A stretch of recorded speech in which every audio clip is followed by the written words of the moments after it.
All right. Welcome in. Impromptu live stream, but I mean, how long have you been here? If you've been here a while, then you know how we do this thing. I don't do a schedule because anytime I do a schedule, some shit happens. I don't know. Power goes out. Who knows? It just never goes well. So we're not doing that. But welcome in. We're going to be talking about the Rams. Shocker. I know this is a Rams channel. We're talking about the Rams. Just wild revelation there. But I'm just going to wait for people to get in here. Want to talk about kind of my comments and everything. Because I think I rubbed some people the wrong way. With my last video. And I don't think... I'm not going to apologize for anything I said. Because, my job at the end of the day is to be a content creator, an analyst, and somebody that can educate the viewership. Because I'm willing to, because it's my job. You guys go to work, you guys go to school, you have other jobs.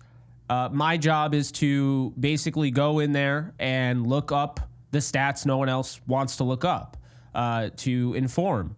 And so I felt like my last video, I thought I did that, but I think a lot of people looked at that as like a really negative, almost like a heel turn. For anyone that's into wrestling, they know exactly what I mean. I'm not out on this team, okay? I need to make that very clear. This isn't me talking out of both sides of my mouth. I've never been out on this team. I'm the one that picked them to win the Super Bowl before the season. Now, I just think based on the new knowledge, the new information that we have, following that Dolphins game, I feel like, to me, following that Dolphins game, it would just be a disservice to my audience, to this community, to sit here and say the Rams are definitely going to win the Super Bowl. And I saw some people who also commented or DM'd me and said, well, that didn't stop you in 2021 in the no-win November when you said straight up, you're just like, yeah, you think that, like, they lost 3 straight and you never batted an eye. You said they're winning the Super Bowl. Yes, because I believed in it.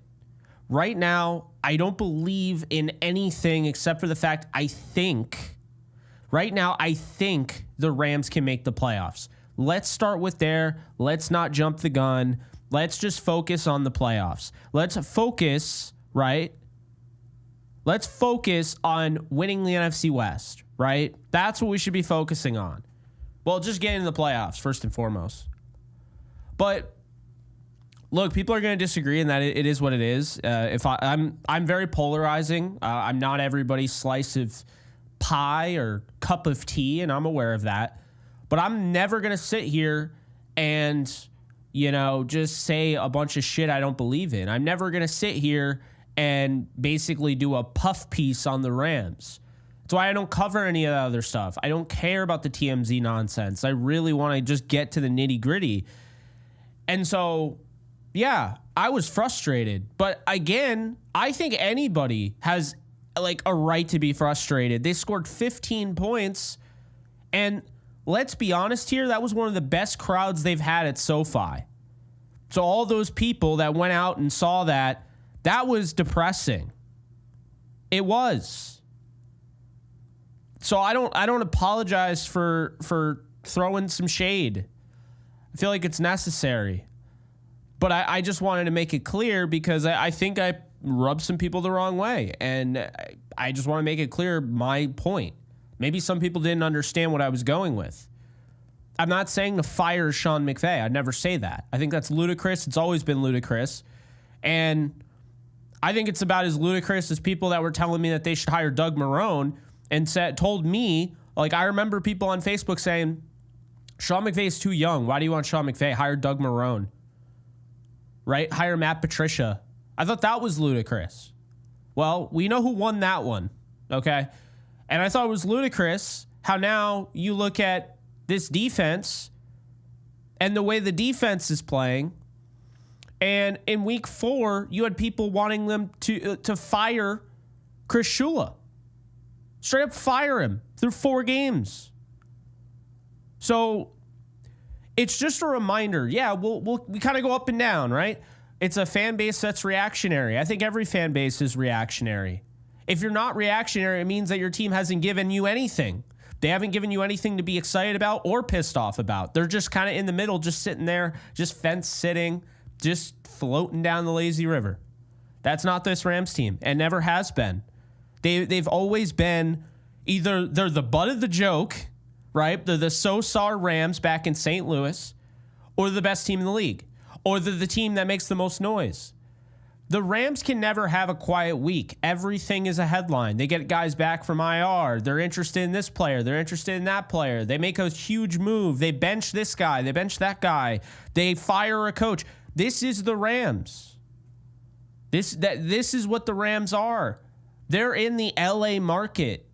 They're going to, newsflash, be a huge topic all the time. And it's good for me. Makes it a little bit easier to make a living when I'm covering this team because they always have something to say. Shout out to Inked Gains. Thank you for the 2. Wing J, thank you for the $1 there. Appreciate you guys. Yeah, it's just, my thing is I'm always going to be real. And I'm going to be unapologetically Jake Ellenbogen 24/7. And I understand that might piss some people off, but that also goes for the positive side. It's not just the negative. So I think I've been overly positive, and I think I was kind of just, bring it back a little bit. That's how I look at it, right? So as far as everything goes, this season's not over. It's not. They're in better shape than they were last year. They're 4-5. Last year, this time around, they were 3-6. And I want to remind you guys that it's, and I think a lot of people looked at it like, why are you bagging on Sean McVay? You bringing up stats. Stats shouldn't offend you. Stats are facts. Facts shouldn't offend you. There's no bias with the facts. All I said was, you look at the Stafford era, and I think it's been disappointing because it's not Stafford.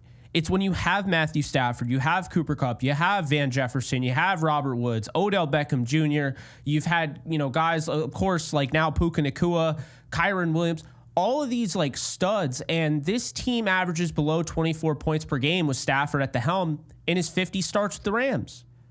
So yes, I expect a little bit better. Sue me, right? But at the same time, I don't want it to come off as if I don't think that they're capable of turning it around. As a matter of fact, I felt like a lot of the comments, and I read most of them, a lot of the comments came off as if I think they misunderstood what I was trying to say. Oh, you're ungrateful. You're a bandwagon. They won the Super Bowl. You probably started when Sean McVay. I started covering the team when they were in 2016 when they won 4 games. So miss me with I jumped on the bandwagon. I've been following this team since I was little. And I mean, the original people here, the original community members know, the OGs know. I mean, I went through in one of my live streams 3 years ago, and named every single quarterback that had a snap under center for the Rams, St. Louis or LA. There's no jumping on, jumping off. And that's the thing is I thought that was made clear after the Super Bowl season when you had a lot of YouTubers, no disrespect to them. It's a hard job. It's hard to make content every day, but you had a lot of Rams YouTubers that just stopped making content when they got bad. It's like after they won the Super Bowl, everyone wanted to make content. And then 2022 happened and it was like, oh, this isn't lucrative. I'm going to jump off this ship right now. That, you know what I mean? So I'm not going anywhere. Whether they win, they lose. We're talking about the draft. We're talking about the Super Bowl. I don't give a rip. I'm not going anywhere. So that's kind of the start of this whole thing. But I just want to kind of take you guys on a little bit of a journey last year, because right around this time last year, they lost their 4th game against the Ravens, coming out of the bye. Not this time last year, this exact time last year, they were 3-6, and they were getting ready to come out of the bye and play the Seattle Seahawks, and they would win that game 17-16 in a game that just was really ugly, but they got the job done. After that, they would score 30 plus points 3 straight games. They'd score 28 the next game against Washington, 30 again against New Orleans, 26 against New York, and then they'd win against the 49ers with some backups playing on both sides. But that offensive run, Stafford was just unconscious. He became a dark horse MVP candidate in a year that the Rams started out 3-6. Lest we forget. So I am not at all saying that this season's over. I'm not saying that the offense is what it is. This is how it's going to be. No. And I'm not discrediting the 3-game win streak. But as I said on Roundtable last night, as I've said on this show, you do not get to lose that game without consequences against the Dolphins when you start 1-4. That's the reality of it. It may seem harsh. It may seem unfair. They won 3 straight. They got back to 4-4. Give them their praise. No. They need to win badly at all costs. This game against the Patriots is beyond a must win. I will say, if they lose to the Patriots, I will have NFL draft content going up during the season, which I never like doing. I never like talking about the draft. If they lose to the Patriots, I'm telling you right now, because that, to me, it's over. Like, if they lose to the Patriots now, they're 4-6, and they just lost 2 games in which they should be 6-4. And now, the rest of the year, you can only lose theoretically 1 game, and that's not even a guarantee to make the playoffs. So that's where we're at. So I want to make that clear that this game against the Patriots, it should go without saying, is 100% the season. To me, you have to win the next 3. You have to beat the Eagles. You have to beat the Saints. You win the next 3, now you're looking at 7-5. If you can steal one of Buffalo and the 49ers game, and idealistically you'd want to, beat the 49ers because of the, the record in the division. If you could do that, you win. Say you win, what is that? 1, 2, 3, 4 of the next 5 games. In that span, right? Now you're 8-6. 8-6. I mean, that's pretty good. You're 8-6, and you got 3 more games. The Jets, the Cardinals, and the Seahawks. Say what you will. I don't think any of those games are going to be easy. The Jets game's not going to be easy because you're going across the country to play the Jets. I know they do well at MetLife, but I'll never just say that a game is just given. The Cardinals game is not going to be easy, but I do think that you have the advantage because it's hard to sweep a team. And the Cardinals, just like the Super Bowl season, they beat the Rams early on in the season, and then the Rams beat them the next time they faced them when it mattered more. That Cardinals game could be a huge factor on who makes the playoffs. Seattle, same thing. Both of those games are TBD, which means we don't even know what day they're going to be on. Right now, if you look at their schedule, every game is locked in from week 11 this weekend to week 16. But if you look at week 17 and week 18, it's to be determined. They have no idea when these teams are going to play.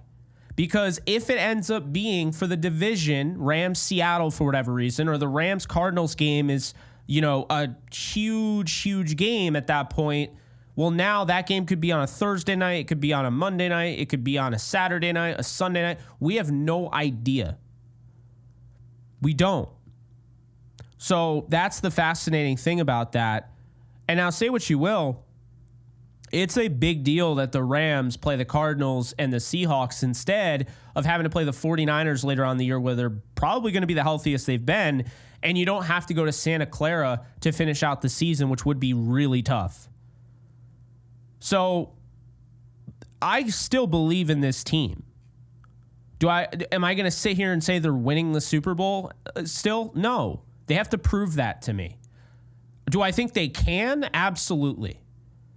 When the Rams are firing on all cylinders, and now you factor in this defense that, for whatever reason, is not getting enough talk, well, this Rams team can absolutely win the Super Bowl, and they could beat any given team on any given night.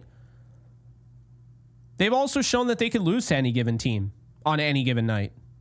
So that's the thing. So, SoCal, thank you for the 5. Not having big wit presence. They need leadership. Someone needs to step up. They do have leaders. Quentin Lake is a vocal leader. I've heard really good things about his leadership. Matthew Stafford, Cooper Kupp. I've heard really good things about Kobe Turner. Rob Havenstein is a leader. Pretty much all the captains, there's a reason why they're captains, right? They have a lot of leadership. John Johnson, I know he hasn't played in a minute, but he's still a leader there in that room. They have a lot of guys. So, yeah, I definitely wouldn't sleep on that leadership. What I will say, and this is the truth, the Rams have never won a Super Bowl when they didn't have a Hall of Fame left tackle. Now, I understand some people will say, Andrew Whitworth isn't in the Hall of Fame yet. I understand. But Orlando Pace and Andrew Whitworth are Hall of Fame left tackles, whether they're both in or not. Obviously, we know Pace is. But that's an interesting thing. And when I was watching, and I'm going to watch the tape further, but when I was watching the tape, I felt like Alaric Jackson got away with kind of a free pass. I felt like, everyone was focused on the newcomers, coming back from injury, Joseph Noteboom. First off, he's not a right tackle. It is what it is. I don't think he's very good, unfortunately. That contract aged like milk and will continue to age like milk.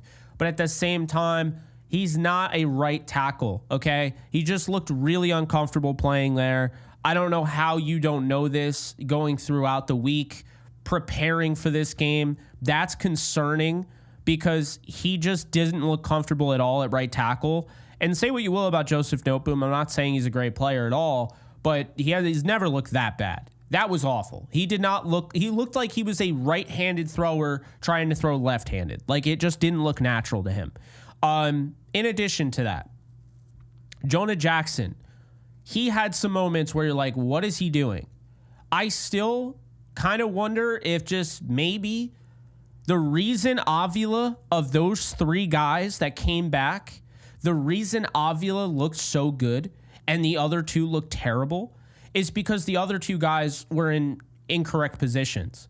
Okay, Noteboom should either be a guard or left tackle. He can't play right tackle. That's clear now. And Jonah Jackson, as much crap as I gave him, he's not a center. Why is he at center? He had 3 bad snaps with Stafford. He had 3 pressures given up. He didn't look great in the run game. And, all of a sudden, when you put Avila where he normally plays at left guard, he looked great. So I don't know if it was so much rust when I went back and I watched it as much as it was these guys were playing out of position. And it makes you wonder, man, if Avila could play center, is Jonah Jackson going to be a badass at left guard? Because if they could figure that out, that would be huge. Bo Limmer is your long-term guy there, right? I do think they want Avila at left guard because I think they want him in the screen game. I think they feel like he unlocks that for them. But going back to my point, Kevin Dotson's been banged up all year, playing injured. It's clear. He's always on the injury report. He left the first game of the year. He was the only one who finished out the game of the original starters, and he leaves in a walking boot. So it's been tough for him, but he's been battling. And they miss Rob Havenstein. That's obvious. And it sounds like he might not play this week, which that's not ideal. But Alaric Jackson did not get enough flack for how he played at left tackle. He gave up one of the worst sacks I've seen at left tackle that hurt a drive. And he just wasn't that great in the run game. I like Jackson. I do. I've talked with Jackson. I like Jackson. But I see so often people keep saying we need to pay Alaric Jackson immediately. And I'm sitting here like, do you understand that's going to be like $20+ million? You're just doing the Joseph Noteboom deal all over again. Now, is Alaric Jackson better than Joseph Noteboom? Absolutely. But I'm not going to sit here and say he's worth elite money. See, this is where you have to make the tough decision. This is why the McSnead era, this is why they got so much flack. They signed Tavon Austin to a contract extension. Not in the McVay era, but in the Snead era. Tavon Austin gets a contract extension, right? And then you give a contract extension. You paid, what's his face? Alec Ogletree. And you pay Michael Brockers. And it's like, I love paying Michael Brockers. But when you pay all these guys, like what we're going to see down the stretch here with the 49ers, who just paid Deommodore Lenoir over $90 million. When you pay all these guys, unfortunately, the NFL, it's unforgiving. It's unforgiving for teams that pay their own guys. If they keep their guys, it's unforgiving. You can't pay everybody. Alaric Jackson is a good to okay player. More often than not, he's in the middle of okay to good. I'm not giving him $20+ million. Therein lies why I said over and over and over again, I wanted Olu Fashanu. I wanted Joe Alt. I was advocating for Tyler Guyton. Now, I wouldn't take anybody over Jared Verse right now.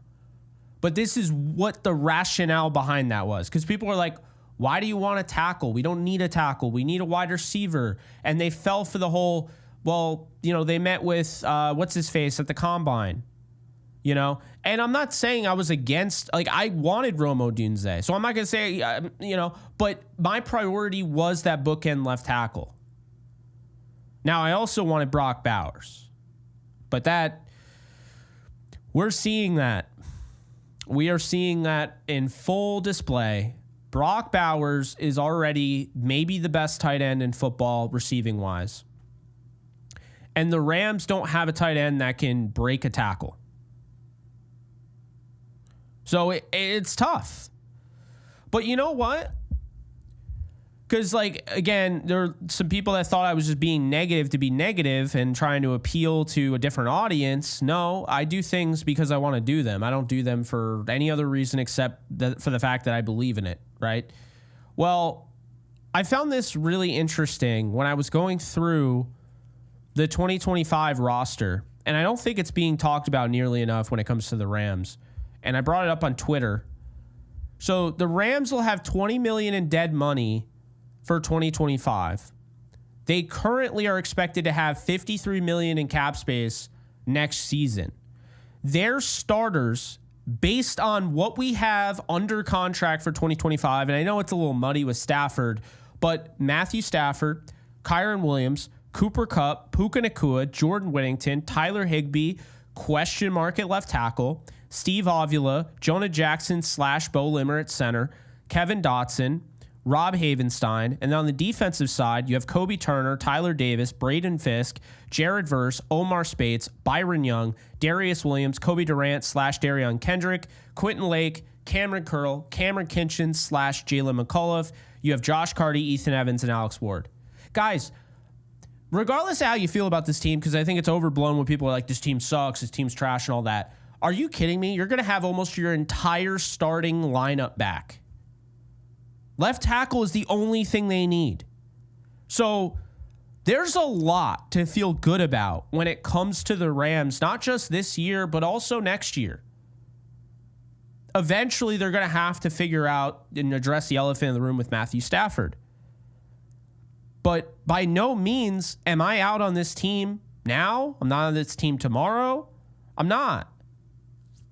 I'm just not out on this team, regardless of what people want to say. So I thought that was interesting. I wanted to share that in case. I know not everybody on here is on Twitter, and to be honest with you, I envy you. I do want to also say that. I love the community on here. I love interacting with people on social media, but I don't like social media. There's a whole new social media thing that's like Blue Sky or whatever. People are asking me to join. I need less social media. I don't need more of it. I need less of these apps off my phone. I find that funny. It's, you got to go on this app. You got to use this app. Oh my God, this is the... I need less apps. Okay, apps are, I'm apped out. I like Twitter's enough for me. Like I got YouTube, I got Twitter, I got Instagram, I have Facebook because of family. I like to keep them in the know. I'm all apped out. I can't deal with the apps. But yeah, the point was, I understand not everybody on here is on Twitter, and so I figured I like throwing my tweets out there for people that miss them, because I also use Twitter as like my note page. Like I know people are interested in it, and I'm like, I'm showing my work essentially. You know how like when you were in math class and the teacher was like, show your work, everyone's favorite thing. And you could just figure out the answer without actually doing it. But now you had to put all this drivel down to make it look like you were smarter. I don't know. Yeah, I like to show my work on Twitter. When I have, because my brain works weird. When I'm like talking about the Rams or whatever, and I'm doing all these different projects, I call them projects. I don't know what you call them, but I'll go through, and for instance, I did the one, I literally went all the way back to 1995, painstaking detail, went through and tallied every single offensive touchdown the first 9 games of every single season since 1995. That type of stuff, I am fine sharing on Twitter because I can look at that, and those are my notes when I go to record my videos. Showing your work is greater than trust me, bro. Show your work and hit the thumbs up. Why is Nolan not a moderator? What in the Wonder Bread is going on? What in the Wonder Bread is going on? Managing moderator. Nolan, I don't know if you have a new account or whatever, but I just saw you weren't a moderator, so I had to change that. TVA at it once again. Yeah. Yeah, I mean, essentially. Oh my God. Yeah, so guys, I feel good about this team. I still do. I wanted to make it clear, and I saw people saying, "Oh, you're a fence sitter. It's so easy to say this and then say this." No. Very simple. It's okay. Multiple things can exist. You can hate the way the offense played, the way the offense played against the Dolphins. You can absolutely despise that. You can shove that. Give the defense credit and say, wow, if the offense gets a little bit better than they were the other night, the resounding argument is that they were moving the ball when, Matthew Stafford had time to throw it. The resounding argument is that they had 5 field goals, which means that they were moving the ball into the opponent's territory. The resounding argument is that the defense dominated. So you have this young defense that everyone said was trash because Aaron Donald retired, because there's a bunch of casuals in the media landscape. And now this young defense is getting contributions from everyone. Omar Spates is looking like a baller at linebacker. Oh, wow. I'm sure we're all shocked by that. I'm pretty sure every single person in this community said that he would. So it's not a shock, right? But Omar Spates is looking like a baller. So you have him playing well. You got Jalen McCullough, this UDFA. He's playing well, just like, Spates. You got Cameron Kinchins, who I think is really building off that 2 interception, obviously pick 6 game. He really looks more confident. He just looks like a different player. Cam Curl, love the move. The best move of free agency in all likelihood.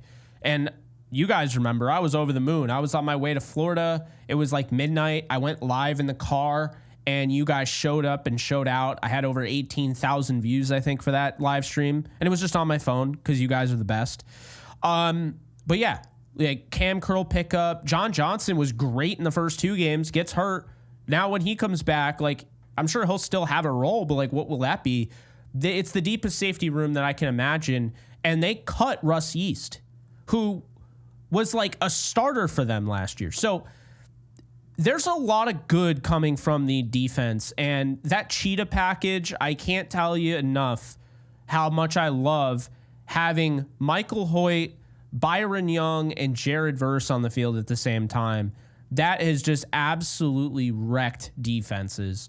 This defense just continues to put pressure. Kobe Turner is probably the quietest, dominant defensive tackle you will find in this league. He is proving everybody that believed in him and said he wasn't just a product of Aaron Donald, that he is legit. He is proving everyone right. He is proving everyone right. Kobe Turner was insane on Monday Night Football. He was outstanding. It wasn't just him. Bobby Brown III, who should be brought back. He should be signed to an extension. Bobby Brown III, he was insane too. That was his best game of his career after what I said to him.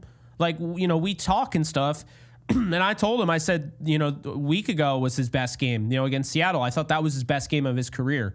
But, oh man, the game he had against Miami, that was something else. The game that Kobe had, something else. The game that Verse had, something else. Fisk, this is one of the most exciting defenses that we've seen. And they have all these young guys, and they have these other guys that don't get credit. Like, Darius Williams is doing some good things. Ahkello Witherspoon, okay, has not allowed a touchdown this year. He's the only corner that has not allowed a touchdown on this team. He has been really good. Kobe Durant is at his moments. He was really good at the beginning of the year. He's starting to kind of fall off a little bit now, kind of coming back down to earth, whatever. The point is, the defense is so far ahead of schedule. Easy G, I see you. That's exactly how I worded it in week one. Unfortunately, after week one, they had their huge fork in the road, whatever you want to call it, right? Regression. I don't even know. Growing pain. That's what we're looking for. Like, they had their huge growing pain after that game against the Lions. But we're watching that game against the Lions, and what did I keep telling you guys in the live stream after that? I said, this defense is 8 weeks ahead of schedule. Why is this defense tackling the way they are? Why? And then, of course, the Cardinals game happened, right? But this is why that I feel really, really, really good about this team. Because the defense is getting better and better and better each week. They're playing against good offenses. They're still coming through. That Vikings team was laying waste to teams. And then the Rams defense, broke them. So, to be fair. So, the Rams defense is young. And that's another thing. They're young. All of these, they bring back the same exact defense, starting lineup and all, next year if they sign Ahkello Witherspoon and Bobby Brown III. Everybody else is back. Literally everyone that is a key contributor on this defense is under contract. Oh, Michael Hoyt as well. So if you re-sign Michael Hoyt, Bobby Brown III, and Ahkello Witherspoon, you have the same exact defense next year. When can we ever say that? When have we been able to say that? Like, the Rams always have pieces that are going out the door. And they can upgrade their linebackers. That's the thing. And just to be honest with you, and this is why I didn't make a video about going after Tyrell Dodson, which they should have done. But anyway, I didn't make a video about it because, look, we're not talking about the linebackers anymore, folks. I'm not going to sit here and critique the linebackers when the defense is the reason they've gotten a stop, a final stop, and given the offense a shot in 6 of the 9 games. 7 if you include the Lions game. The offense has to step up, and they have at times. Keep in mind, the offense did return the favor. They got a huge stop, 4th down, in overtime. Offense turns around, throws a touchdown. Very uncharacteristic. I think everybody thought McVay was playing for the field goal, and then boom, there they go, and they actually throw one at the jugular. Sean McVay says every single time I think I see him on the McVay show, humility is just a week away in this league. So, look, I think he's going to build off this. I think they'll learn from this. I think this might honestly be a blessing because they won a game against the Seahawks that wasn't really a great game. It was sloppy on the offensive side. They did come through, but let's be honest here. That overtime drive was great, but before that overtime drive, the defense had a pick 6 in that game. The defense was forcing things. The offense only put up 20 points in regulation, actually 13 points in regulation, despite the fact the defense kept forcing turnovers. So I'm hoping that because, and remember, I've said this before, it goes both ways. If you escape defeat, your lesson, it can be learned, but the most important thing is, yeah, they have their issues. We can clean that up this week. We got the win. But when you lose, you learn more in your losses than you do in your wins. And so losing the game the way they did, I do feel like, at least in my mind, that Sean McVay is more inclined to make adjustments because they lost this game the way they did. And I'm sure because Sean McVay is very smart, he's going to go back and look at the Seahawks game and say, yeah, we barely won that game. That was a great gutsy, turn around and win that game, but we only had 13 points in regulation. Our offense didn't play well enough to win that football game. I do expect there's going to be a change, but at the same time, let's be understanding and fair, which maybe I wasn't. The offensive line is going to be better this week. As long as you look at what happened, you can't play Joseph Nopum at right tackle. I don't care. I know he's banged up right now. Shocker, he's always banged up. I don't mean to be that way. I mean, I do feel for him, but it is frustrating. If he ends up playing right tackle, that's a problem. This Patriots defense is underrated. It is. It really is. This Patriots team is still in the race. I'm not saying they're going to win, but when you look at what's going on right now in the AFC, it is not good. And that is a really good sign for a team like the New England Patriots. It's probably why they were trying to buy at the deadline. Look at the AFC right now. The NFC, you have 3 teams tied at 4-5 from the 9 seed to the 11 seed. The 8 seed is 5-4. The 7th seed is 6-3. The 6th seed is 7-3. And the 5 seed is 7-2, right? So tough, really tough to crack this playoff race. You look at the AFC, it's very top heavy. Chiefs at 9-0, Bills at 8-2, Steelers at 7-2. The Texans are winning their division at 6-4. You got the Ravens at 7-3, the Chargers at 6-3. And if the season ended today, the Broncos, who really just are not good. Like, let's just call it like it is. They're just not that good of a football team. The Broncos would be in the playoffs. So that's what we're talking about. The Colts right now are 4-6, folks. 4-6. They're the 8th seed. They're one position out of the playoffs. The Bengals, 4-6. The Dolphins are 3-6. People laughed at me. They laughed at me on the round table. What's there to laugh at? The Dolphins are clearly the best team that's there. Now, the reason I brought this up to begin with is New England. They're 3-7. New England is 3-7. They're tied with the Jets. They have more wins than the Browns, the Titans, the Raiders, and the Jaguars. So New England is the 12th seed. If they win this game, they're 4-7. They could go as high as all the way up to the 8th seed if they win this game and they have some help. So don't think for a second that this is going to be an easy one in Foxborough. The Patriots are fighting. And this quarterback that I told you guys about, I really liked him. I was hoping the Rams could try and maybe get him. Drake May, he's legit. Drake May is a legit quarterback. I would take Drake May over Caleb Williams. Absolutely would. If the Bears had Drake May, they're probably in the playoffs. Like, the big issue with Caleb Williams, he holds onto the ball too long. Drake May gets rid of the ball. So this weekend is not going to be just a gimme. It's not.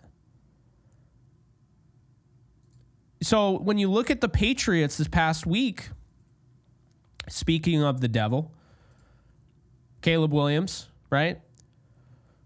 19-3 win on the road. Patriots are coming off of. They've been in a lot of games. And this pass rush had 23 pressures. Anthony Jennings was everywhere. 7 pressures on Caleb Williams. Keon White, 5. Jeremy Farms Jr., 3. Jelani Tavai, 2. Brendan Schooler, 2.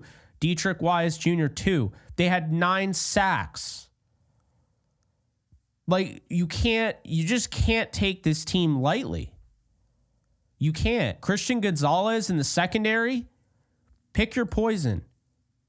Christian Gonzalez is going to take any corner, or he's going to take any receiver on the Rams, and he's going to try and shut them out for the entire game. This is what he does. Christian Gonzalez against the Bears, 3 targets, 1 catch for 18. That's who Christian Gonzalez is. That's a 54.9 NFL passer rating when targeted. Isaiah Bolden, 2 catches, 2 receptions, 10 yards given up. He played a little bit. Jonathan Jones, he's one of their better corners. He gave up 3 catches on 3 targets for 21 yards. That's the most they gave up.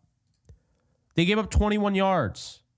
That's the most that a corner on this team gave up. Their slot corner, Marcus Jones, very talented player. 2 receptions on 4 targets with him, 21 yards. And I'm telling you right now, McVay knows this. So don't worry, because Sean McVay, he's not going to be blowing smoke up our ass. Like when he says this is a really good Patriots team, he's not obviously saying that this team would win the Super Bowl, but he's aware that in a game-to-game basis, in a situation where you're playing one game any given Sunday, this team can create turnovers. They can create havoc. They can be a problem. And if they take, the ball away, that's how you win these games. Why do you think any given Sunday matters? Why do you think it happens? It happens because of this. You have teams that they have takeaways. And when you have takeaways, it kind of levels the playing field. It does. And right now, what's kind of funny is I actually benched Ramondre Stevenson in my fantasy league. The reason is because the Rams have been playing the run so well. The Rams have been really good against the run.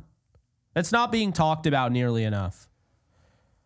How good have they been? Well, let's look at the numbers here. Because, I don't like to just make up stuff or think I know and then be like, yeah, I actually botched that. So let's take a look. So the Rams right now, rushing, the last 3 games, they've given up 79.3 yards per game on the ground. That's good for 4th in the league right now. They're allowing 79.3 the last 3 games. The only ones that are better, Kansas City, 68.7, Philadelphia, 71.7, Minnesota, 77. They just allowed 67 rushing yards to a team that has freaking Devon Achane and Mostert and Tyreek Hill. So this team has done a great job defending the run as of late. It's why I'm like, yeah, the Patriots, I don't know if I'm going to be playing Ramondre Stevenson. That's kind of where I'm at right now. New England's given up the last 3 games. They've given up 117.3 on the ground. For the year, they've given up 130.5. At home, they give up more than on the road. No idea why. Those splits always kind of make me laugh. But yeah. And in addition to that, you look at the offensive line. Now, this is the thing. I'm not taking the Patriots lightly, but let's be honest with ourselves here, okay? That pass protection is not great, okay? It's not. It's just not great. So their right guard, Mike Onwenu, who's really good, by the way, gave up 4 pressures against the Bears. Vidarian Lowe, their left tackle, by the way, interviewed both of them, so this is kind of funny. Vidarian Lowe at left tackle, he's given up 4 pressures. Demontre Jacobs at right tackle gave up 3. Michael Jordan at left guard gave up 2. So they gave up 13 pressures against the Bears. In week 9, they gave up 17 against the Titans. 5 pressures Michael Jordan gave up. Ben Brown, the center, gave up 4. Vidarian Lowe gave up 3. Layden Robinson was playing right guard as well, gave up 2. Mike Onwenu gave up 2. Demontre Jacobs gave up 1. So they gave up 17 against the Titans, right? And then week 8, they were better against the Jets. They gave up 11. And then week 7 here against the Jaguars, they gave up 16. Week 6, they gave up 13 to the Texans. Week 5, they gave up 19 to the Dolphins. Week 4, they gave up 21 to the 49ers. This is kind of how I see it going. The Rams are kind of that team that's going to be around the 20 pressure a game threshold. They lead the league in pressure rate. So, let's be honest here. I will say this. The Patriots defense is concerning. If Drake May has time, he's concerning. He can make plays. He can move out of the pocket. Yeah. If Ramondre Stevenson gets going, he's concerning. If you're at the goal line, he has a nose for the end zone. Antonio Gibson, okay? He can be that guy that can hit you if you get caught with Michael Hoyt covering a running back. They like to use him out of the backfield as a pass catcher. He could be concerning, okay? They have some weapons in the wide receiver room, definitely tight end room. Hunter Henry is a 100% lock him down in the red zone. He is a red zone threat. But to me, the thing that is kind of the I don't know if it's the equalizer. I think it puts the Rams way over the top. Well, they have a better offense. And the Rams, they have more talent. Let's be honest here. I'm not going to try and give the Rams a ton of credit that they don't deserve right now. But the Rams defense is a problem. And what Jack just posted right there, great point, 62 degrees Sunday, Gillette Stadium. So if it's 62 degrees, that takes away the cold weather element of it, which I think would benefit the Patriots. I feel good about this game. I do. I have the Rams 24-10. I think they're the better team.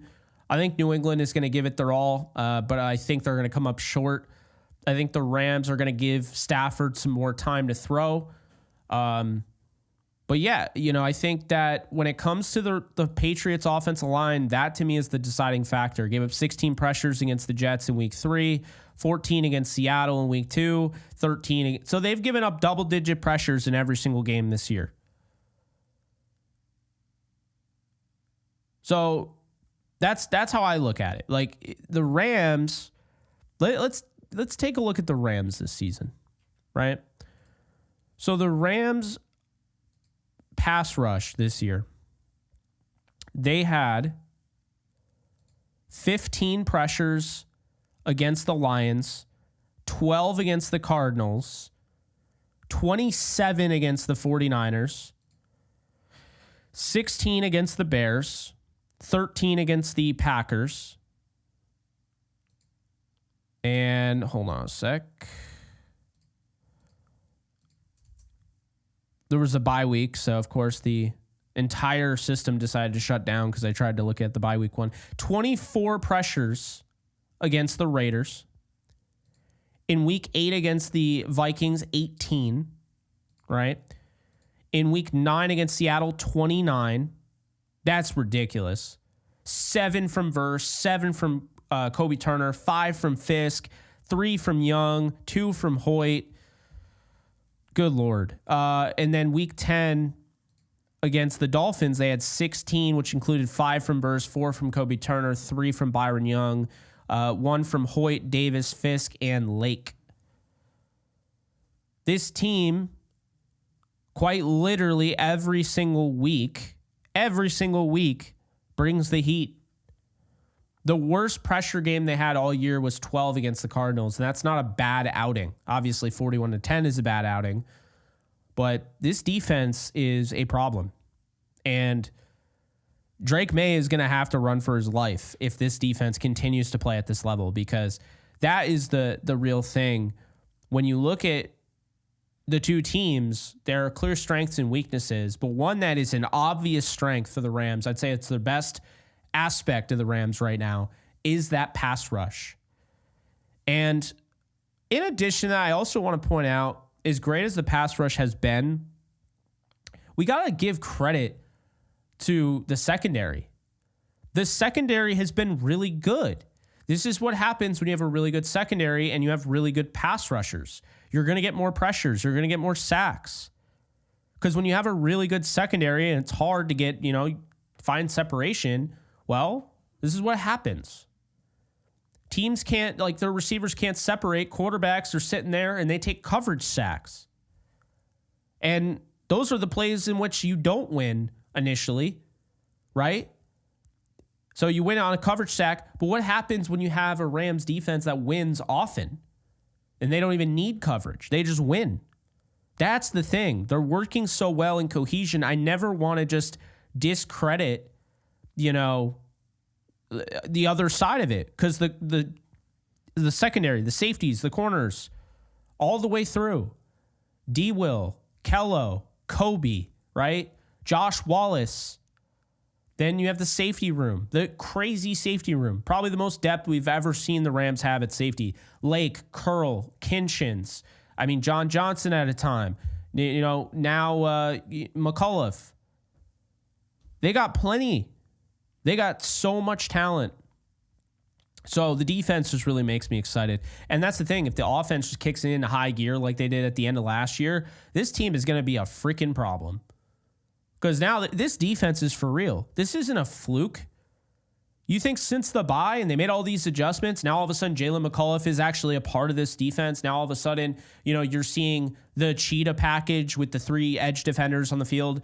Now all of a sudden you're seeing the way they're utilizing Kello Witherspoon and Darius Williams, and they actually have their secondary together. Do you think this is a fluke? Do you think it's just going to go away? Do you think this is a nice run? No. This is who the Rams are the rest of the year. This is their defense. They could have a bad, a lapse in coverage. They could have a lapse. Yeah, that's going to happen. That's football. But for the most part, this is one of the best defenses in the league right now. I need people to understand that. And if they, couple that with a good offense, they're not going to be giving up 23 points. They're not going to be giving up 20 points. They'll be giving up 17 or 14 or 10. That's the reality of it. So if the offense gets a little bit better, the defense will even get better because the defense is already putting out that output. Now it's up to the offense. But when I just need people to understand, though, when you look at these numbers here, you go back to week 1, and even week 1 against the Lions, Tre'Davious White gave up 53 yards on 2 catches. That was the most they gave anybody gave up. Troy Reeder gave up 50. Lake gave up 36. Roseboom gave up 30. John Johnson gave up 30. Kobe Durant gave up 14. And Cameron Curl gave up 4 yards. The Cardinals game, aside from a total miscommunication on 2 occurrences with Cameron Kinchins, the most anybody gave up really was 45 yards. The max. Week 3, right? And this is back when they weren't very good. Week 3, Quentin Lake gave up 109 yards because he was playing completely out of position. They had him just follow the entire game. They had him just basically shadow Juwan Jennings. So he gave up 109 yards on 6 catches, 8 targets. That was just, he was out of position. I have no idea why they put him there. They did. They need to just play him at safety. But anyway, that was week 3. Okay. After that, you had 54, 35, 31, 20. So now you go to week 4. Week 4 against the Bears. So you have 64 yards given up on 8 catches, 8 targets with Roseboom. Reeder gave up 3 catches for 37. Kinchins gave up 2 for 33. Durant gave up 2 for 14. White gave up 1 for 7. Quentin Lake gave up 2. So you're already seeing it got better. The Packers game, you had that lapse in coverage, okay? They gave Kello Witherspoon most of those yards. I disagree with that. He wasn't even supposed to be in that play. He was playing safety, and the corner was actually Quentin Lake. Blame the play design. Thought the design of the play was awful. But anyway, Cameron Curl, 82 yards given up. 65 Witherspoon, 28 Roseboom, 18 Lake, 13 Wallace, 10 Byron Young, 10 Darius Williams, 7 Kobe Durant, -9 Michael Hoyt. So once again, that one big play but for the most part, really good coverage numbers, right? Then you look at week 7. And week 7 against the Raiders, 48 given up by Troy Reeder, 39 given up by Akello, 29 given up by Curl, 25 given up by Darius Williams, Roseboom 21, Byron Young 12, Josh Wallace 12, Quentin Lake 10, Michael Hoyt 7, Kobe Durant 3. So I understand Raiders aren't that great, whatever. They did a really nice job. Okay. Then you have the Thursday night game, short week, Justin Jefferson coming to town. Darius Williams gave up 62 yards. That's the most that they gave up. Hoyt gave up 39 on 2 targets. Durant gave up 30. Roseboom gave up 29. Hummel gave up 25. Cameron Curl gave up 17. Quentin Lake gave up 14. Josh Wallace gave up 10. Akello gave up 9. And Kinchins gave up 5. You're already starting to see that this secondary, once they actually got their actual corners together, D-Will came back from injury, and they brought Kello onto the 53. You're seeing them play with more confidence. Then you have the Seattle game. Kobe Durant got absolutely roasted by JSN. 93 yards given up, 7 targets, 5 receptions. Okay? Darius Williams gave up 63. Quentin Lake gave up 50. Kello gave up 40, right? So, like, that was the game where they gave up a lot of yards, sure, but a lot of those were on Kobe Durant, and a lot of those were on explosives.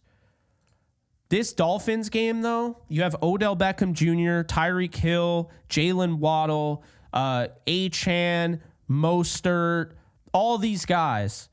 And the Rams held, there was not one player that gave up more than 45 yards in this game. Now, some people will say it's because the pass rush is that good. But I think now there's a marriage there. They're both working in unison. You have good coverage, and now you have the pass rush. Because a few of those plays, mainly, like, let's not forget that forced fumble, while that's a great play by Jared Verse, that was a coverage sack. You got to give credit where credit's due. Like, that's not easy to cover Tyreek Hill and Jalen Waddle. It's not. It's not easy. So, Kobe Durant gave up 45 in that game. Michael Hoyt gave up 41, 40 yards after the catch. He shouldn't have been in that position. Christian Roseboom gave up 35. Cameron Kinchins gave up 32. Darius Williams gave up 26. Quentin Lake gave up 12. Jalen McCullough gave up 11. Omar Speights gave up 6. Kello Witherspoon gave up 2. Byron Young gave up -3. That's a really good day at the office. Really good day. And it's just a reminder that while the defensive line is kicking ass, the secondary is kicking ass. And the linebacker play has gotten a lot better. Speights looks better. Roseboom looks more comfortable with Speights there. There's a lot of good things happening. That's why, like, I can't say I'm out on this team. The offense pisses me off, sure, but the defense is doing some crazy stuff. This is a young defense that no one bought into. I said they would be top half of the league, and they would be an opportunistic defense more so than being a shutdown defense. But now they're becoming a little bit of both. And if they have an offense, they're going to be a shutdown defense, and they're going to be opportunistic, and they're going to force turnovers. I've been very impressed with Speights. I'm definitely with you on that. I'm sorry, but I don't know what's going on with my super chats. I know I had one. Okay, Man of Paradox. I'm sorry that took so long. So thank you so much for the 10. Won't give up. Patriots will be fired up. McVay knows this, and kick in the ass from the Dolphins will have our guys fired up, particularly Stafford. He did not enjoy this past Monday. We'll be back. I agree completely. That's why I have 24-10. I know some people will be like, why don't they win by more? I don't care. Just get the win. Like, move on. I'll be seeing you guys at the Rams and Eagles game. So hopefully they win that game. But just make sure that you win this game. You get back to 5-5. And if I'm there and they win against the Eagles, that'll be the first time all year that they have been above 500. That's a huge, huge, huge game. The Rams just don't beat the Eagles. Like, I saw somebody tell me in the comments, and I totally forgot who it was, so I apologize. But it was like, the Rams were 2-19 against the Dolphins, I think it was. I'm looking it up right now because this is just wild. Okay, the Dolphins are 13-2 against the Rams all time. So in 15 games, the Dolphins have won every game except for 2001, where they lost 42-10 against a just disgusting offense. In 1976, where they lost 31-28. And one of those was in St. Louis and one of those was in Miami. It is wild. It's absolutely wild. So let's check the Eagles out. Because I know the Eagles, they beat the Eagles in 20...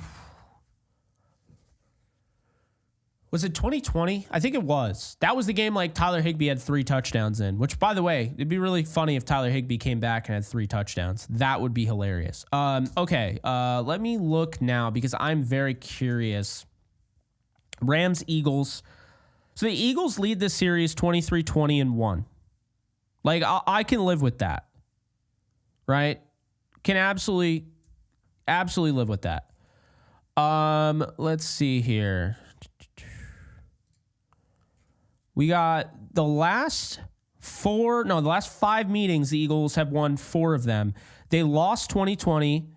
I think that was week 2. They lost 37-19 to the Rams, but they beat the Rams 23-14 last year. In 2018, they beat them 30-23. In 2017, they beat them 43-35. That game was wild at the Coliseum. Absolutely wild. And I'm pretty sure that was the 30-23 game, I think, was the Carson Wentz ACL tear, unfortunately. 2014, that was 2014 was the Austin Davis game in Philadelphia. The Rams lost 34-28. They were down so badly, and Austin Davis just turned into Russell Wilson and tried to will them back, and Austin Pettis dropped the 4th down conversion. Oh, that sucks so bad because he had a pretty solid game. And he throws it to Pettis over the middle, and he has it and then drops it. They could have won the game. So that sucked.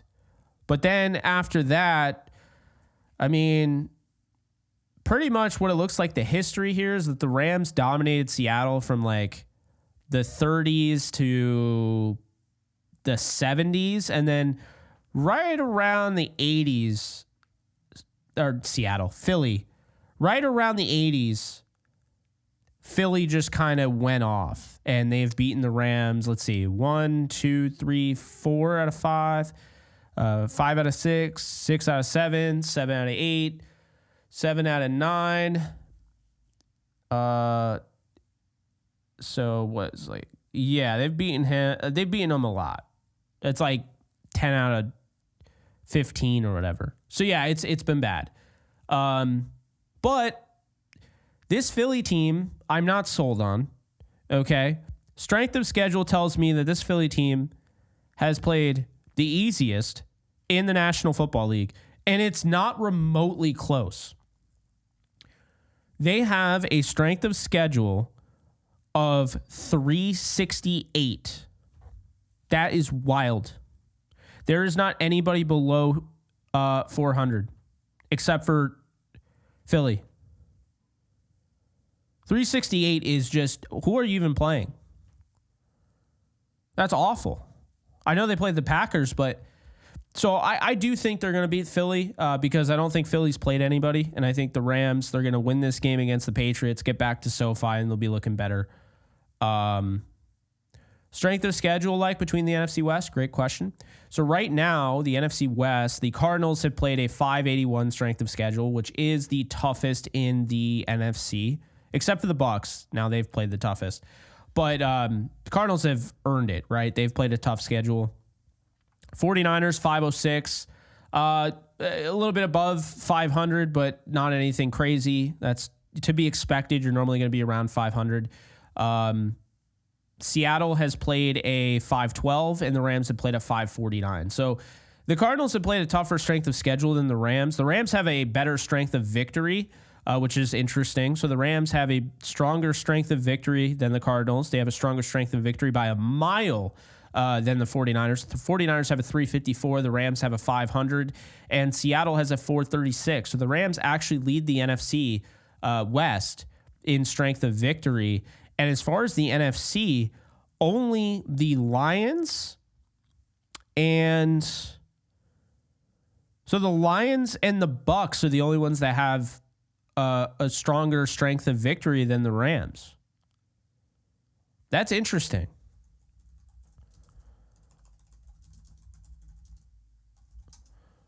And so just to, let you guys know, it's the combined record of all teams that were beaten in the schedule.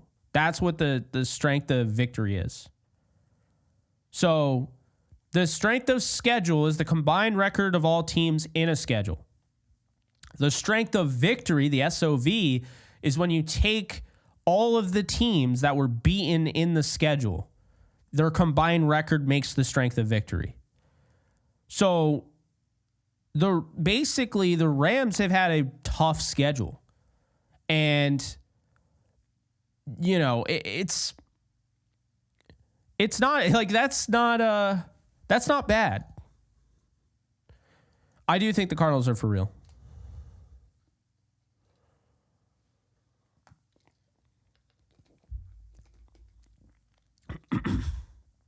Oh my God, Dallas is the easiest team ever to play right now. Team was really kind of a joke from the jump. Do they have talent? Yes. But they should have just promoted Dan Quinn and fired Mike McCarthy. Dan Quinn was a big reason why that defense was so good. Dan Quinn's a big reason why that team was so good because we're seeing it. Dak Prescott was trying to drag that team kicking and screaming, but it's a lot easier when you have a defense that forces turnovers, that creates offensive possessions that other teams aren't getting. You have a Micah Parsons and a Trayvon Diggs and Deron Bland and all those guys. And it's a lot easier to succeed when you're getting more possessions than most offenses in the league. But it's a lot tougher when you're getting fewer and you have to do more with less.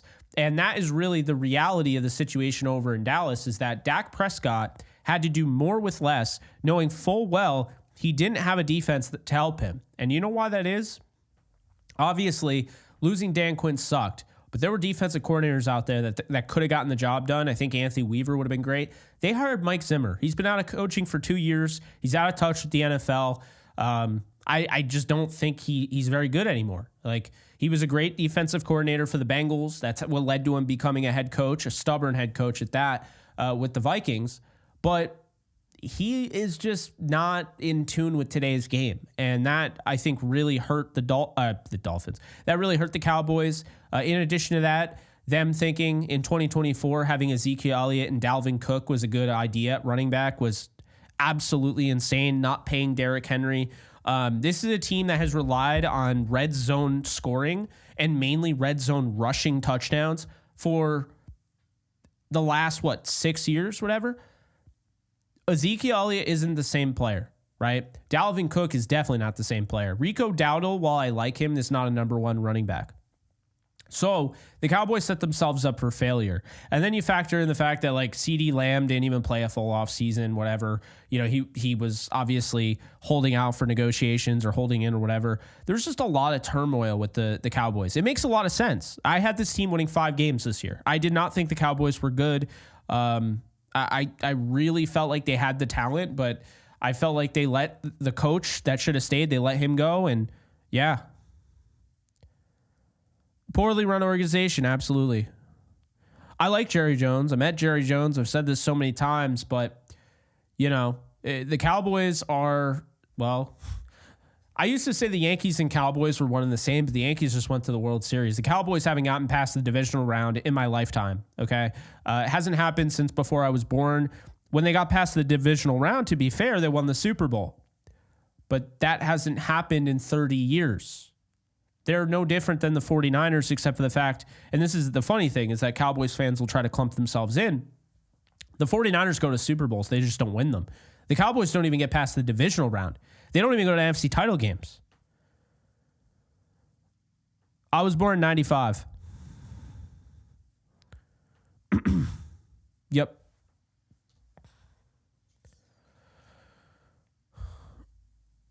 Yeah, I just don't I think the Eagles game is going to be a good one. I'm not saying they'll win easy, but I do think the Rams are going to win that game. I don't think the Eagles have played anybody. That strength of schedule is a joke. It really is. The strength of victory is probably even more of a joke.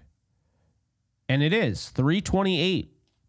The only one that has a lower strength of victory are the Bears, who I think are terrible. I cannot believe that the Rams lost to the Bears. See, I think I was upset because of the way they lost to the Dolphins, but I never said that the Dolphins had no chance of winning. I had them losing by a possession. I felt like the Dolphins were one of the tougher teams that the Rams have faced since going back to the 49er game. But make no mistake about it, I have made this very clear. I've said for a while that Bears game is the worst game of the year. That was the worst loss. That is the worst loss of the last 2 years combined. That was worse than losing 41-10 because that Bears team had a rookie quarterback that holds on to the ball all day long, is not very good right now. An offense that was discombobulated, an offensive line that's just terrible and can't protect anybody. And they have a strength of victory of, it is 289. That has to be a historic strength of victory. That is ridiculous. That's awful. 289 is their strength of victory. Chicago is awful. They are a bad football team. Now, why are they bad? They have a lot of talent. You look at the wide receiver room, you look at the running backs. Caleb Williams is supposed to be really good. Now, of course, it's only 1 year. He's got plenty of time. The story's not written on Caleb, so let me make that clear. Cole Kmet, they have a lot going for them. Defense looks really good. So what happened? Matt Eberflus and that whole coaching staff had to go with Justin Fields. Justin Fields should probably still be in Chicago. He wasn't the issue. The issue was that their coaching is so bad. It's a big issue. It's the big reason why I feel so good about the Rams, because the Rams coaching is really good. They can get out of this stuff. The Bears, you lose on a Hail Mary, almost beating a Jaden Daniels Washington Commanders team, and you lose on a Hail Mary. Oh, this team is done. They're done. The Rams could come back from that. The Bears are not coming back from that. They're done. They just got mollywopped by the Patriots. It wasn't even close. Patriots offense didn't score a lot. Didn't matter. It did not matter at all. They sacked Caleb Williams 9 times or whatever it was. Insanity. So, yeah. Absolute insanity. Just want to let you guys know that our sponsor of this live stream, if it hasn't been obvious, it's been on the bottom right-hand corner for the whole time. It is Prize Picks. So Prize Picks, you can use my code JKBogan. It's going to get you $50 when you sign up. You just play a $5 lineup, whether you win or lose. Win or lose, $5 lineup. Sounds pretty good, right? 2 to 6 players, projections. More or less. There you go. If you're interested in that, link is in the description below. Click it and sign up today using promo code JKBogan. And I just want to have a quick count here. Who in the comment section has signed up using promo code JKBogan? Drop I don't even know what to drop. Drop a W? Well, yeah, drop a W if you've used the code JKBogan to sign up for Prize Picks and supported the channel further.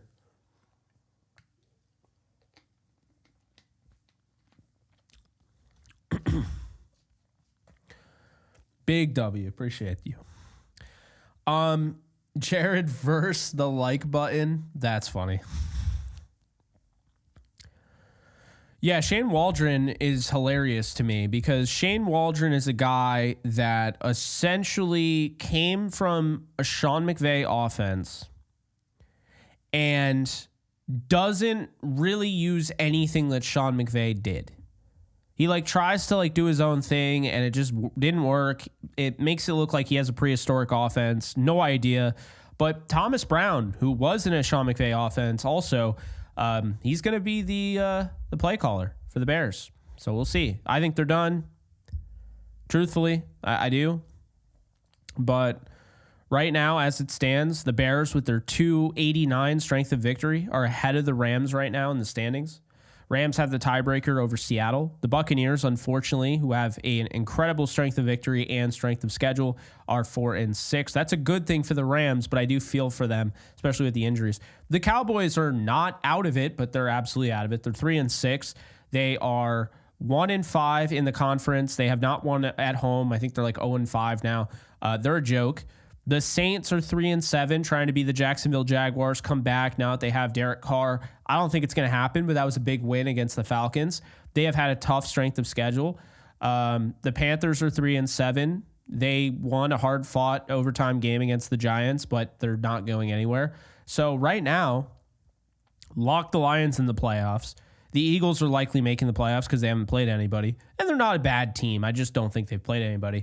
Falcons are likely making the playoffs.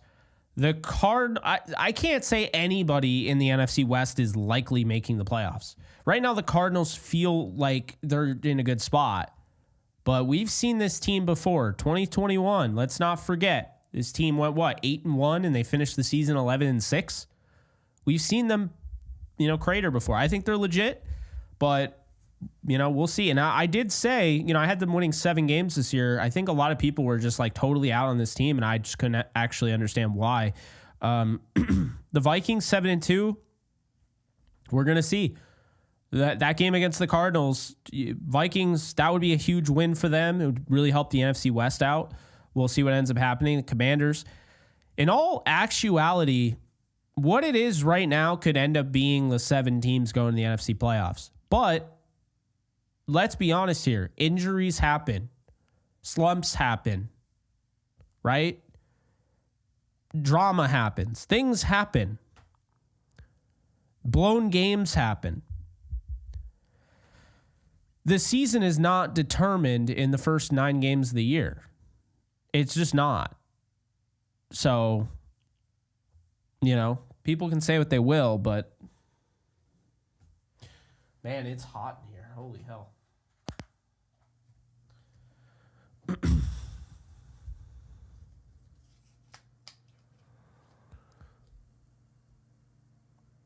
Jeff Fisher.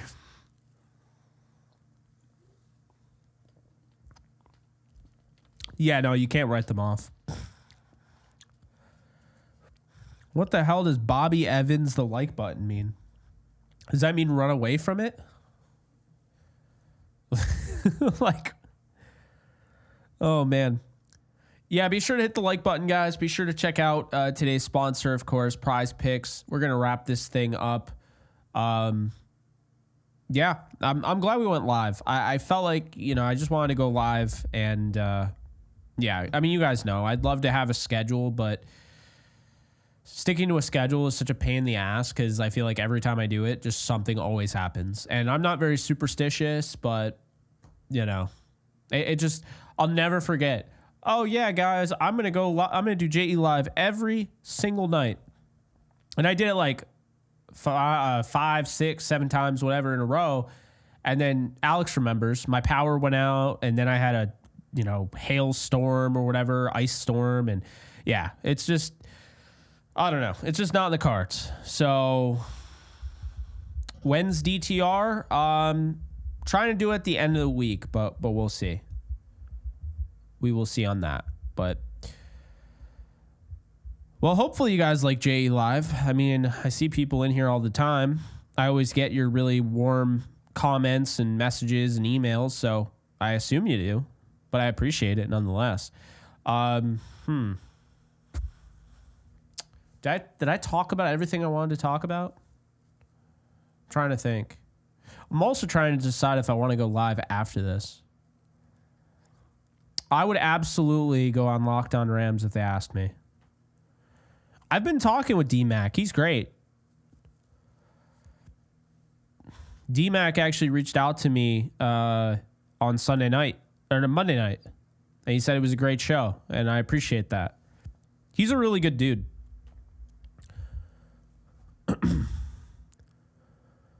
Save your energy for Warzone tomorrow. Oh, that's right. It drops tomorrow. Ooh.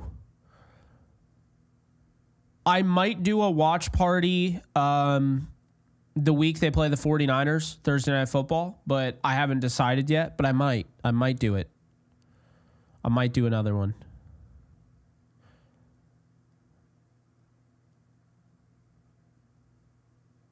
Let's see.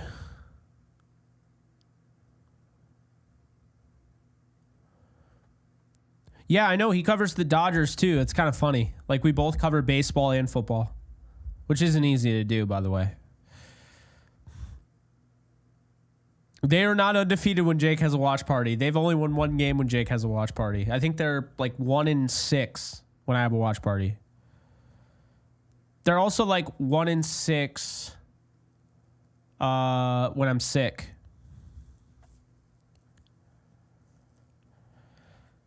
This upcoming draft, I'm looking at left tackle, and I'm looking at corner, and I'm looking at best player available. And maybe a wide receiver.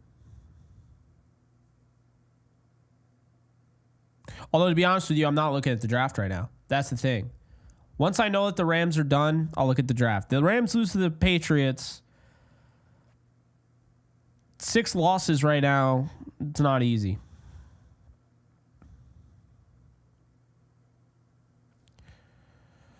Would love to have Big Wit on. It's just, his schedule got really busy. I know he's doing a show with Ryan Fitzpatrick, so would love to still have him on, but, I know how things are. And to be honest with you, I've been so inconsistent with the shows. I was going to have, I was going to reach out to, I reached out to Grossi, Tom Grossi. He got back to me, was way too late, and I knew it would be because he's like, superstar now. But reached out to Tom Grossi about getting him on for Rams Packers. We did a collab a couple of years ago, so I've stayed in contact with him. I meant to reach out to Brandon, who's one of my co-hosts on the NFC West Roundtable for the Rams Seahawks. And then, like, the Rams Dolphins, I was going to reach out to TD, but, like, these days, they just keep going by, and you're just working. It's just like, man, you want to have people on, and guests are great, but at the same time, it's like, it takes time. Planning out guests and getting people to come on, it's a lot of work, and, you can't do everything at once, so sometimes you just have to pick and choose. So, yeah, that's why, I'd love to get him on. Would absolutely love it. But Erwick asked, talk about Dragon Ball Daima. So I saw the English dub, and I really liked it. I really liked I thought the voiceover stuff was great. The English voice actors. So, yeah, I really liked it, and I'm excited for the rest of the show.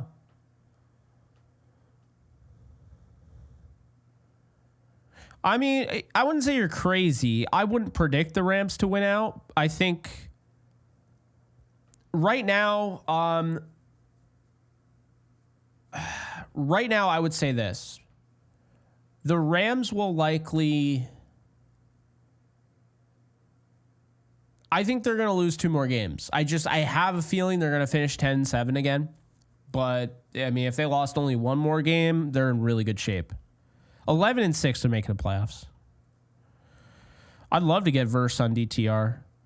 Shane, I see your comment. I am not trying to be divisive at all. So I'm not really going to say too much about it. I just think, and this is what I'll say. Because I've had multiple people ask me, hey, can you talk about it on your show? Can you talk about the election? Can you talk about politics? What I'll say is this. I know a lot of people use this show and this platform as an escape from the bullshit. And there's a lot of bullshit. So I will never muddy the water, poison the well, or whatever. When people click on this, they're expecting to hear Rams talk. If I get questions about Dragon Ball Daima, I have Dragon Ball stuff in the back, right? I get questions about the Marvel, I got Spider-Man here. If I get questions about horror, I got Michael Myers here, right? Anything over here? Like, that's, I guess, my rule is I would say anything in my backdrop is fair game. If anyone wants to ask me anything about this stuff, I'm going to answer it. But as far as politics, I just don't want to. I never want to ruin anybody's time here, you know? So I'll never talk about it on here. If you're interested in my thoughts on it, I occasionally, very occasionally, will share my thoughts on Twitter. But this isn't the place for it. So, you know, I appreciate you, like, and I don't want to be dismissive because I you know, Shane, I appreciate you having the interest, like, in what I have to say. Like, that's flattering, you know. But I think just to keep this as kind of a safe space as it can be, I won't be talking about it on here. Of course. No, I get it. I mean, I know a lot of people, you know, it's a very polarizing thing. And, you know, it's just, to me, I've built this platform. Nice, Alex. I've built this platform, and I just really would rather keep it Ram-centric. There was like the Jake Ellenbogen show that I was doing on YouTube, and maybe I'll go back to doing that. There was a time where I talk about, you know, what is it? Pop culture and what have you. I don't know if I'll get into it on there, but that's where you would see it, right? It will never be on this channel because it's just like, I feel like I would be a hypocrite if I started talking about it when I am the one that always is vocal about going to a concert or going to a sporting event or playing a video game and wanting that to be my escape from all that crap. Because I'm on Twitter, and I have to be on Twitter as part of, like, being a content creator, and I just nonstop see just negative, just bullshit, right? And so for me, I just think, like, that's why, like, I always kind of, you know, do you, I guess, but I always kind of just, I look and I'm like, it turns me off a little bit when, like, a, you know, a concert or like a music artist starts making their political beliefs known, because when they do that, it's like, man, you're telling me this is an escape from all of that, and then you're bringing your stuff in here. I think everybody deserves, we're all Rams fans here. And if you're not a Rams fan, then you at least respect this community, or you're a troll. Everyone's welcome. But I would just rather keep it to that point. Verse Fisk 2024. Yeah. Oh, man.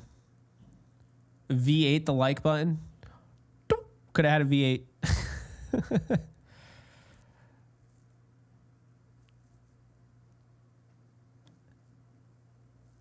Draco. Yeah, I mean, hey, you know, people say it a lot. I mean, people say I was crazy in 2021 as well. But I mean, I have my fair share of misses. Like, I'll have hits, I'll have misses. That's just how it is. It really do be like that sometimes. I don't know. But yeah, let's see. We got everything. Can't be all NPCs. Nolan's hilarious because he'll sit there and be like, y'all, like, smack the like button. What are you doing? The thumbs up is free. Man, I need Nolan to be like my director of public relations at this point. It's so funny. Can I have my own cabinet? Just like Nolan's my PR guy. So funny. Yeah, and I agree. I mean, I think a lot of people have just bashed Christian Roseboom because he's not a certain type of linebacker, but lately he has played well. And I do think that has to do with Omar Spates being in there. I think it has to do with 6 defensive backs or 5 defensive backs and the different looks and mixing things up. I just think right now the defense is in the zone.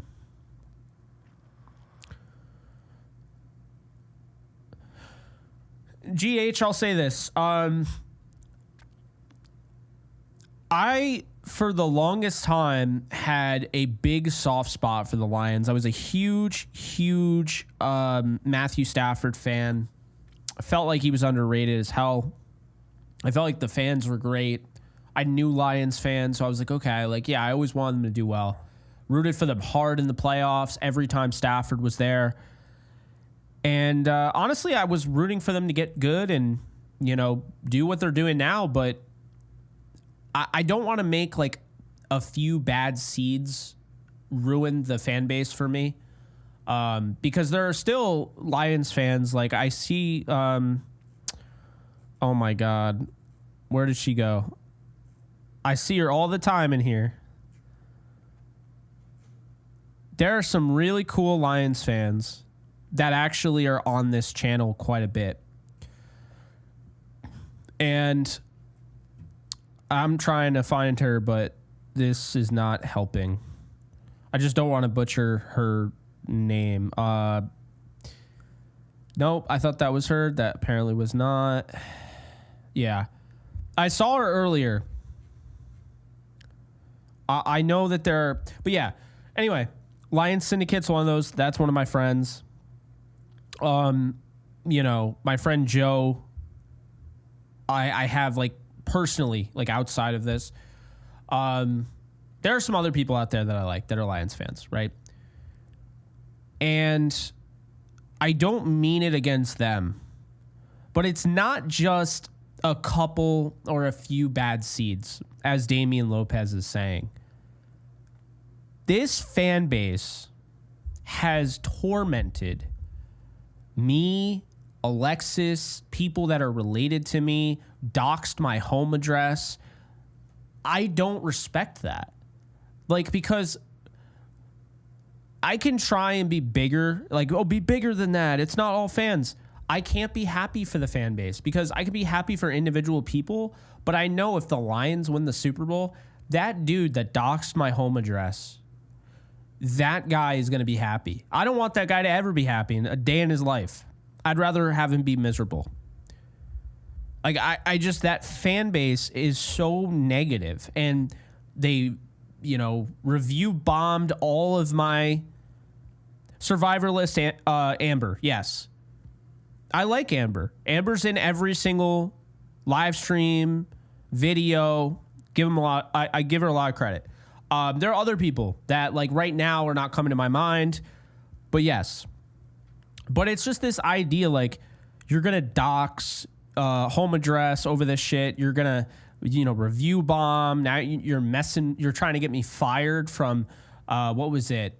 Oh no, that was that Rams tuna guy that was trying to get my sponsorship taken away. That's what that was. That wasn't a Lions fan. That was that annoying Rams creator who's not very good. But yeah, anyway, sorry, I get them confused.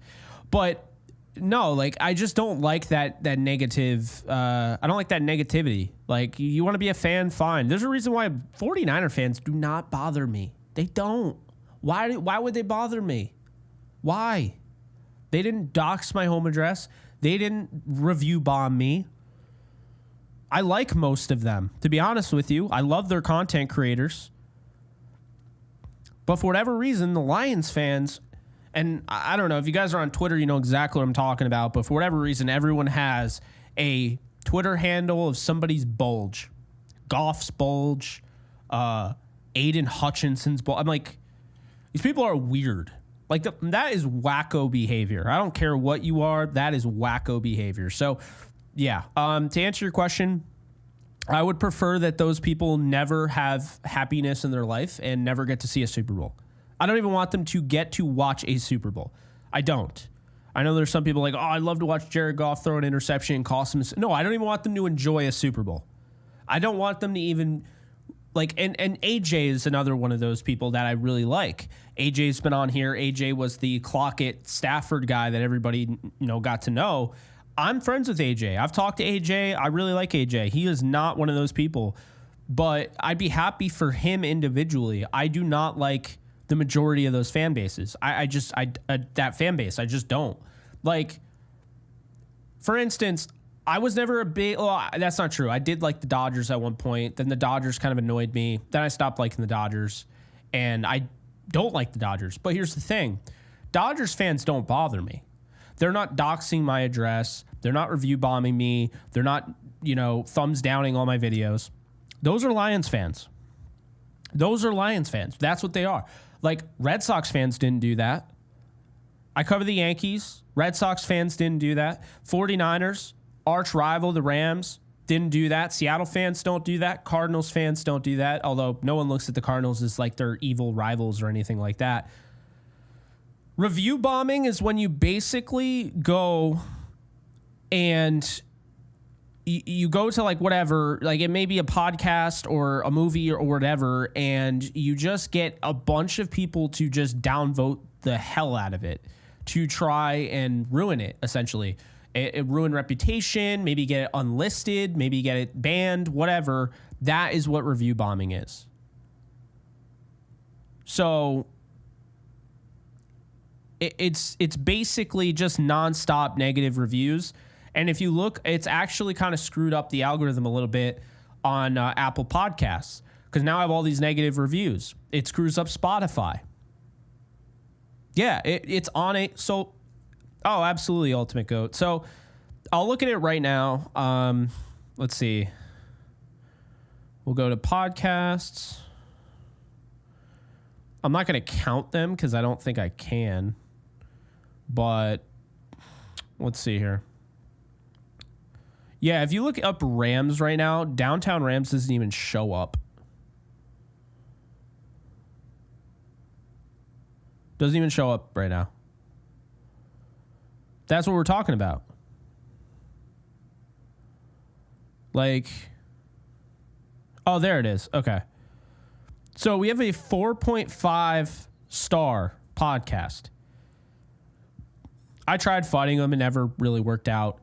We have a 4.5 star podcast. We have tons of 5-star reviews. We were just straight up 5 stars. And then we got a bunch of 1-star reviews. So we have 258 reviews. And a lot of them are 5 stars. All this, great poll, great pod. I don't even know what I'm saying. Top notch, yada, yada. So right around when, I don't remember why they got, oh, I do remember, because the Rams lost. Not good show. Of course, they're illiterate too. Big Johnny Don, January 23rd. Bro's never took a English class in his life. Not good show. Host, not good. The host, parentheses, Jake, is awful. He has no clue what he talks about. Get him off show. It'll be better, maybe. It was just like obvious, like just stupid shit. Like, trash podcast, awful takes, to be honest. And it's all January 23rd. So it's a dead giveaway. They all did it on January 23rd. The jersey behind me is the Kyron Williams jersey that I wear every now and then. What else? Horrible, little to no football knowledge on this pod. Don't bother wasting your time listening to this garbage. Sean Akin. Oh, that was 2 years ago. So he's just a hater. Yeah, it's just like, it's just drivel. I probably shouldn't be giving it air, but it's just a not good pod me listen to. Yeah, he's illiterate. Oh, my God. Nothing I can't stand more. It's not really elitist behavior. It's more so just like the idea that I feel like my audience is pretty intelligent. So I can't stand when people who are not intelligent are trolls and try to insult my intelligent audience intelligence. That annoys me. So, yeah. Like, I can't stand... Like, that's why I'll always say, like, on Twitter, if people come at me and it's like, whatever, some troll, or someone comes out, like one of my co-hosts or whatever, I'm always like, just low IQ, waste of molecules, atoms, breath, whatever. Like, trolls don't matter. They don't exist. They don't matter. No one cares about them. If they disappeared, no one would actually bat an eye. Trolls are trolls because they don't have anything going in their life. They're sad. It's a projection on their just pathetic life. That's what it is. So I don't really, room temperature IQ, exactly. That's how I don't really get into too much of that, but yeah. Ultimate GOAT, what I think about college football, I kind of hate it. I really don't enjoy it. I love scouting college prospects, but I don't like college football. I've tried, and the only college football I can watch is Kansas, and Kansas was bad this year, of course, so there's that.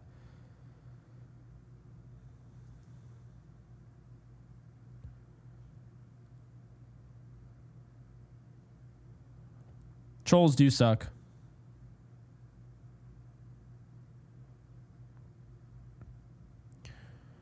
My Sun Devils beat his Jayhawks. They did. They did. And then the Jayhawks, who they beat? Who did they just beat? They beat like a really good team. How am I totally blanking on it? There hasn't been a lot to be excited about, and I'm totally blanking on who they beat. They beat Iowa State. Yeah, Iowa State. It's a 17th ranked team. Yeah. They dominated them, actually. They could still make a bowl game, right? They're 3-6. They got 3 more games, BYU, Colorado, and Baylor. Yeah, they could still make a bowl game. We'll see what ends up happening. BYU, I almost feel guilty. Like, if the Rams beat BYU, I'm going to be kind of sad because I want Big 12 representation in the college football playoff, and I feel like if they lose, they're going to get screwed. Ram DeLorean, thank you for the 5. What kind of changes do you feel Sean will make on offense now after Dolphins game? What kind of changes would you make if you could right now? Well, I would use more play action. I would use more jet sweeps, fly sweeps, things like that. I want Puka Nacua, Cooper Kupp, Tutu Atwell combined to have at least 7 carries a game. I don't think that's asking too much. I think it keeps the defense on their toes. It forces now when you do those jet motions, they have more of an effect. You maximize them. And then the play action, when you're running the football as well as you are, well, then now it bleeds into the offense. It bleeds into the passing game. And when you have a quarterback that has the arm talent of Matthew Stafford, you can do that. I'm really fascinated, by the way they've been using Davis Allen. I feel like they're really trying to give him a shot to win this job and take over and, hopefully be the long-term, tight end. But my issue with Davis Allen is he's not breaking tackles. So I'm hoping I would really hope for Tyler Higbee back soon, but essentially the changes I would make, I would move Avila to center. I would move Jackson to left guard. Actually, I'm not going to lie. I wouldn't move Avila at all. I'd keep Alaric at left tackle. I'd move Avila to left. I'd keep Avila at left guard. I'd put Bo Limmer back at center. I would have Kevin Dotson. And then if Havenstein can't go, then I'm going to roll with Warren McClendon Jr. Okay. That's how I would do it. Then after that, would start using more jet sweeps, fly sweeps, all that. Like I mentioned, the play action attack. Defense is fine. I don't really have too much. The only thing I would say, and I have to get this out, it's going to come off as bias. I don't care. It's the truth. Been watching the tape. Kobe Durant is falling off a little bit. Was playing at a great clip, and right now, he's fallen off a little bit. And I think it's time to make Ahkello Witherspoon the boundary corner, not just for the, okay, he comes in and takes some time. No. I think he should play the full game. He started the full games last year, all 18 of them. I just think like he needs to start, and they need to start him and Darius Williams, and then you rotate in Kobe Durant. But I think lately he's starting to kind of struggle. So there's that. That's the only change I would make on the defense. Back on the offensive side, another change I'm making, Tutu Atwell, okay? I've said it over and over again. You got to use Tutu Atwell. He offers a dynamic that no one else on the roster has. Stop throwing go balls to Puka Nacua. Stop throwing go balls to Demarcus Robinson. You have Tutu Atwell. He's the best on the team at generating defensive pass interference calls, and he's the best on the team as far as explosive grade, as far as just the deep threat. There's just no excuse. So, yeah, feed Tutu. So that's what I would say. What do I expect the Rams to do? I think we'll probably see this. Looking at the Patriots game, looking at their strengths versus their weaknesses, they put a lot of pressure.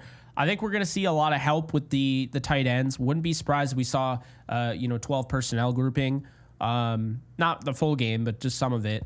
But I think they're going to be trying to help out Warren McClendon Jr. So they're going to be chipping, helping out Warren McClendon Jr. They're going to have to help out Alec Jackson. They've been doing that. No one wants to admit it, but they are. They need to run the football. I think that's what they're going to do. They're just going to help out the tackles, run the football, make them stop the run. And then I think they're going to potentially open up play action, although maybe I'm just wishful thinking. But I think it's still going to be the same. Puka Nacua, Cooper Kupp. I think really they're going to look at this game and they're going to say, last week we just didn't have the protection. If we have the protection, Stafford's good enough, we're going to win. If we don't get the protection, it's going to be a tough game. So that's how I see it. I don't think they're going to make too many adjustments. I wish they would. But I don't think they're going to make too many adjustments. Ultimate GOAT. I got mine on Amazon, the Rams helmet.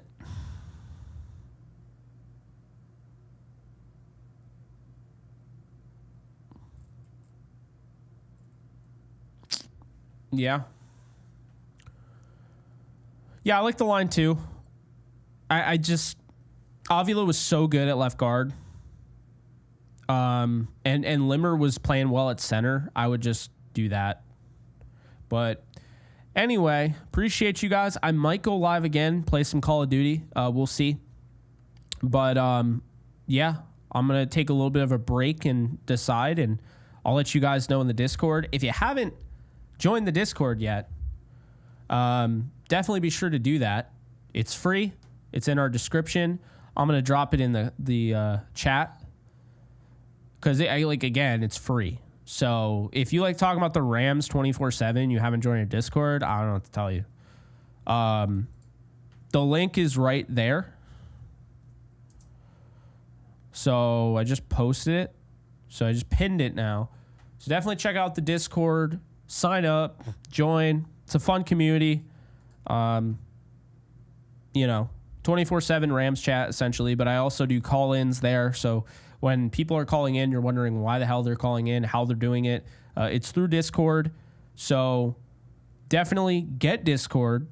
And the cool thing is, if you don't want to get it, you don't want to download it, whatever, there's a client on desktop where you can just put in discord.com, put in that link, and you could just go right in your browser and use Discord. It has really gotten so much better over the years. We've grown it to over 1,000 members. Obviously, not all me. Like, these people have really helped. People like Nolan, people like Falco, people like Jack. They've really helped grow it. And Alex, of course. Dina. There are just a lot of people that have really helped grow this channel to what it's become, a server, whatever. So, not bad. 1,060 plus people and counting. So, you thought I was using godlike powers for call-ins? You're funny. So, yeah. I'm going to put that in the description. It's already in the description. I'm going to put the Discord link in the Kick chat as well. And hopefully we can get some new people joining. And like I said, and I've said this before, if you ever want to know when I'm streaming, well, I'm going to post on Discord too. So you'll be the first to know. Like, people knew that this stream was going to happen. If you don't have a Discord, people in Discord were the first people to know that this stream was going to happen about 20 minutes before it did. That's just how I roll. So I'll just be like, hey, you guys want a live stream? And it just happens. So get in on the action there. Get on the action with Prize Picks as well. At JK Bogan, or not at JK Bogan. JK Bogan, just the code. We'll get you $50 in your account the moment you sign up and play a $5 lineup. But guys, thank you so much. It's been a lot of fun. This has been a great stream, a lot of fun. Really appreciate all the donations and everything. And yeah, I'll be back soon. Might be back later tonight. I'm just going to take a little bit of a break, and then I'll let you guys know on Discord if I decide to go live and game or what. So you guys take care, and I'll see you guys soon. Later, folks.